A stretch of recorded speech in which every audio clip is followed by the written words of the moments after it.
many dumb ways to write. Dumb ways to write. Okay, I'll get to the point. I hate this episode. I mean really, really, really hate it. This was one of those episodes that resorts to absolute cheap shock value just to drive the horror, but by today, it is so disgusting with how it plays things up that you really question how this ever got greenlit. In this episode, a random homeless guy steals the shoes off of a dead guy abandoned in a dark alley, who is strongly implied to have been a mobster whacked off by a rival gang. However, dun dun dun, the homeless man becomes possessed by the ghost living within the dead man's shoes. He said it! He said it! So, you know what this ghost mobster with a lust for vengeance is going to do now? Go home to abuse his girlfriend. What? Yeah, upon being brought back to life and craving revenge on the rival mafiosos, the ghost takes his new body back to hang out at home and abuse his confused girlfriend, who he never tells about the situation or lets her know that he's a ghost now. And here's where the stupidity and cringe begins. Almost 90% of this episode is about this stupid lady who's totally in the dark about her boyfriend being a ghoul controlling this homeless stranger, being abused, threatened, and sexually harassed by the creep, and just taking it all in like a wussy. This lady's sole purpose of the episode is to be abused and victimized by the ghost, and she just takes it like a moron. Seriously, she never gets told that the homeless guy is really her dead boyfriend. She doesn't call the cops on the guy who broke into her apartment. She doesn't run away, she doesn't scream for help, she doesn't attack him herself, and she doesn't even react like a normal girl would if a stranger broke in and sexually harasses them. One of the dumbest scenes in this episode is when the leading lady actually threatens the guy with a gun to force him out, but then she allows him to walk up to her and take her gun away for no reason. This chick is a brain-dead moron. Not to mention the horror feels really cheap and manipulative, since we don't care about this woman in any significant way other than she's getting abused by the scuzzy creeper. It's just so lazy. Also confusing, since the episode hints that this is how the ghost mobster always treated her. Then why the hell did she ever go steady with this guy if she hates the way he treats her, yet puts up with a stranger doing the same thing to her? Oh, but wait, there's more! If seeing some stupid girl taking all abuse from her dick boy toy isn't enough to charm you, well, there's honest to Satan, a point where the ghost boyfriend forces himself onto her, and she gets aroused by it. She starts to enjoy this creepy, dirty homeless man abusing her and shoving his tongue down her mouth.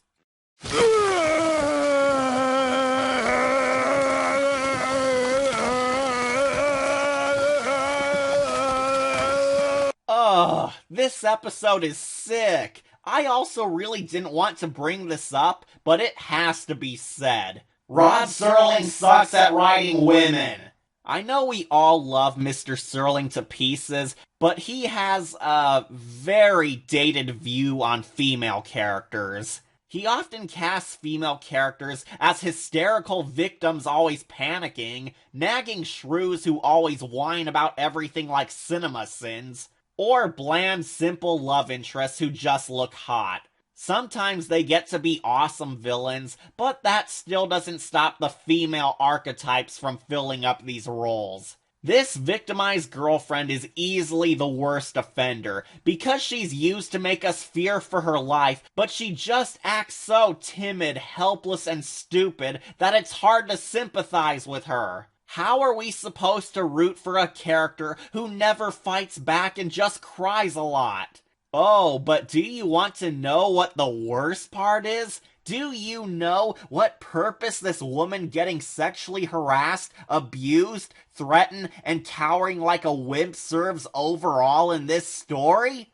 Nothing. Absolutely nothing. This girl is not important to the true horror story going on and is never brought up ever again. Yes, this lady is ultimately pointless to the entire plot and is forgotten about in the final 5 minutes. After traumatizing his pathetic girlfriend, the ghost mobster goes back to his old nightclub where he confronts the rival gang leader who killed him, revealing that the rival was his best friend who betrayed him in order to take over this legitimate business the whole time. Ah, the classic Starscream tactic. Always a good villain choice. So after finally getting the rival godfather all alone and ready to kill him, the ghost just dies all over again, failing miserably. Don't! It's official. You suck. But with his dying words, the ghost vows that he'll be back, because now that he's a ghost, nothing can stop him now. Upon dumping the body again in the same dark alley, the still living godfather worries that his enemy will indeed return one day, before we see another homeless man taking the dead man's shoes, showing us that the cycle will continue. The cycle continues. Hooray, now he's going to go beat his wife again in a new body. So, let me get this straight. Instead of watching some poor dumb woman getting abused, harassed, and creepily turned on by a homeless man forcing a kiss on her, we could have been following a badass death battle between ghost mobsters?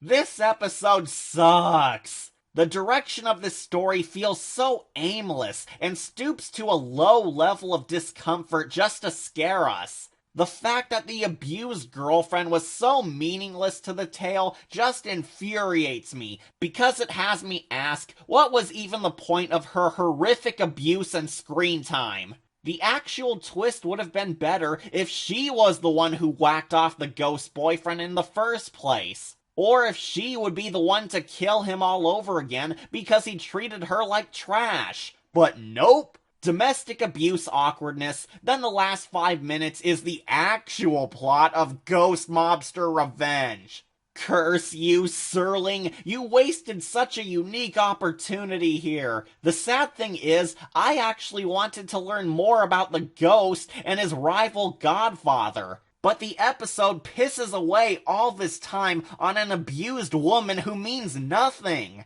There's no message, nothing to comment on domestic abuse, and nothing connected to the real plot. It's disjointed as hell. It really doesn't surprise me that this episode had 2 remakes made just to salvage this story arc. Yeah, 2 remakes. One by the 80s Twilight Zone, and another by the 2000s Twilight Zone. This story was so bad that the lesser reboots tried to save it from soiling Rod Serling's good name. So yes, believe me when I say that this episode is that bad when the 2 reboots people dislike tried to help it out. I give this episode an easy decayed skull. Screw this one. I do not recommend it because it didn't know how to tell a good story. I grant it some points, mainly because the Ghost Mobsters arc felt so cool.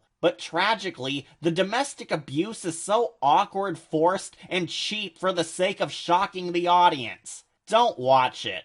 Or do. I don't care. So remember, boys, the quickest way to a woman's heart is to break into their houses, boss them around, threaten to beat them, take their stuff, and force yourself onto them for a kiss, which totally turns on the ladies, because the Twilight Zone says it's okay. See that? 50 no's and a yes means yes. The Twilight Zone.